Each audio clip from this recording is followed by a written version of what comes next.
بھی ہمیں قرآن و سنت میں دعائیں سکھائی گئی ہیں اور ان کا بھی اہتمام کرنا چاہیے.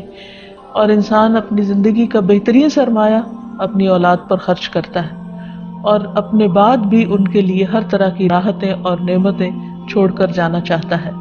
لیکن اگر اولاد نیک ہو تو وہ والدین کے لیے صدقہ جاریہ بھی بنتی ہے اور والدین کے خون پسینے کی کمائی کو ان کی زندگی میں اور ان کی زندگی کے بعد بہترین جگہوں پر استعمال کرتی ہے. لیکن اگر اولاد بگڑی ہوئی ہو تو زندگی میں بھی انسان کے لیے اذیت اور عذاب ہے اور بعد میں بھی اس کے مال کو ضائع کرنے والی ہوتی ہے اور اس کے لیے بدنامی کا سبب بنتی ہے. پھر اسی طرح یہ ہے کہ اگر کسی کی اولاد نہ ہو تو اس کے لیے بھی دعا سکھائی گئی ہے اور وہ دعا ابراہیم علیہ السلام کی دعا ہے جس میں وہ کہتے ہیں رب ہب لی من الصالحین، اے میرے رب مجھے نیک اولاد عطا فرما، صالح لوگوں میں سے عطا فرما. فبشرناہ بغلام حلیم، تو ہم نے اسے ایک بردبار بیٹے کی بشارت دی. یعنی اللہ سبحانہ وتعالیٰ نے ان کی دعا سن لی اور یہ دعا بہت عرصے کے بعد سنی گئی تھی لیکن بہرحال سن لی گئی. ابراہیم علیہ السلام اللہ کے دوست تھے اور مستجاب الدعوات تھے، ان کی دعائیں قبول ہوتی تھی. یہاں یہ بات بھی پتہ چلتی ہے کہ دعا کی قبولیت کا مطلب یہ نہیں کہ جس وقت انسان منہ سے کوئی بات نکالے اسی وقت پوری ہو جائے. اس کی پورے ہونے میں بعض اوقات کئی سال گزر سکتے ہیں، جیسے ہم دیکھتے ہیں یوسف علیہ السلام کے واقعے میں، ابراہیم علیہ السلام اور دیگر پیغمبروں کے سلسلے میں.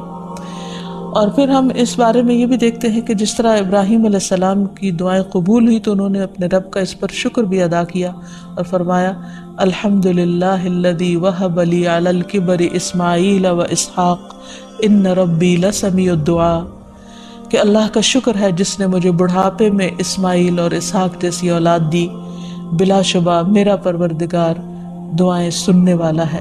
اس لیے اولاد کی طرف سے کبھی بھی مایوس نہیں ہونا چاہیے، نہ ہونے کی شکل میں بھی اور ہونے کے بعد ان کی نیکی اور خیر اور بھلائی کے سلسلے میں بھی.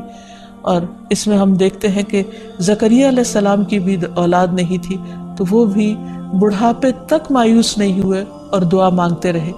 اور اس سلسلے میں آتا ہے کہ وہ جب دعا مانگتے تو کہتے رب ہب لی من لدنک ذریۃ طیبہ انک سمیع الدعاء، کہ اے میرے پروردگار مجھے اپنے پاس سے نیک اور پاکیزہ سیرت اولاد عطا فرما، تو ہی دعا کا سننے والا ہے. یعنی پیغمبر ہمیشہ صرف اولاد کی دعا نہیں کرتے بلکہ نیک اولاد کی دعا کرتے ہیں.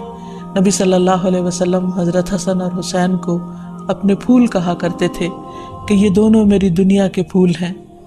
ایک اور حدیث سے ہمیں پتہ چلتا ہے کہ اولاد انسان کی بہترین کمائی ہے. فرمایا ان اولادکم من اطیب کسبکم، تمہاری اولاد تمہاری سب سے بہترین کمائی ہے، بس اپنی اولاد کی کمائی میں سے کھاؤ، یعنی وہ انسان کے لیے حلال ہے، جائز ہے. پھر اسی طرح بیٹیاں جو ہیں ان کی تعلیم و تربیت اور ان کی پرورش بھی ایک بہت خیر و بھلائی اور جنت کمانے کا ذریعہ ہے.